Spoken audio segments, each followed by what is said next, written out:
It's quite simple and unusual. There wasn't any conscious thought process here. No Red Braces was launched by accident. I had been in business with someone else.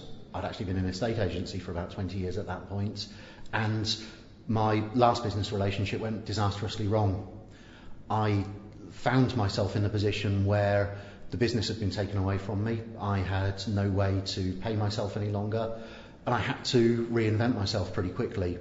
So the business that's now called No Red Braces, it wasn't called No Red Braces in the first place, and we're doing different things now than where we started, but the business that's now called No Red Braces grew out of a need to pay the mortgage, and to pay the mortgage the following month.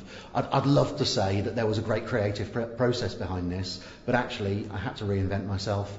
I had to make some money somehow, and at that point I needed to be self-employed as well. I'd got very fed up of working for other people, and so that's how No Red Braces started. 3.5 years later, I'm quite proud that we're still here. I had to get my business noticed in the early days. As I mentioned in my presentation earlier on, I'd been used to spending £1,000 a week on local newspaper advertising in the estate agency, and all of a sudden I didn't have that, but I did have a load of time. So I got my business noticed by brute force. I went to every networking event I could go to.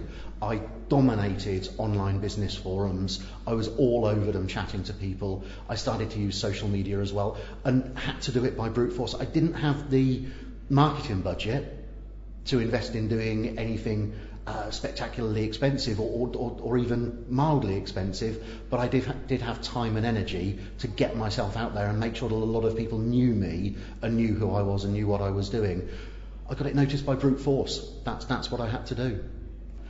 I think a small business person needs to start, they need to change their mindset. They need to stop thinking, have I got time to be doing social media, internet forums, business networking, and start thinking, this is where I should be spending my time. This is where the people are who may be my joint ventures, maybe prospects for me, maybe suppliers, maybe customers. Stop thinking, have I got time to do all of this, and start thinking, this is where I need to be spending my time.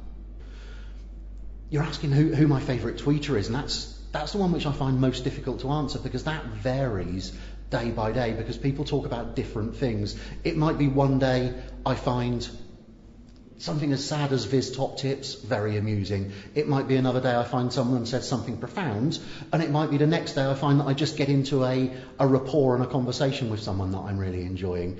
I don't tend to follow celebrities, so there's no one big celebrity tweeter that I'm most favourite, and I don't have a favourite tweeter. It just changes every day, perhaps every hour, depending on where the conversation's going and what I'm enjoying at the time.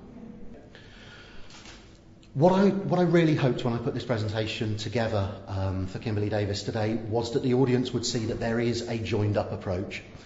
A lot of times I'm finding people are thinking about their real life marketing and their social media and online marketing, and they're thinking that they're somehow completely separate things, whereas actually I've taken a very joined up approach to my real life networking and marketing, and then my online and social media marketing. And I really hope what the audience will take away is that they can join it up, and that rather than being separate, social media and online marketing actually complement and join up your real life networking and real life marketing.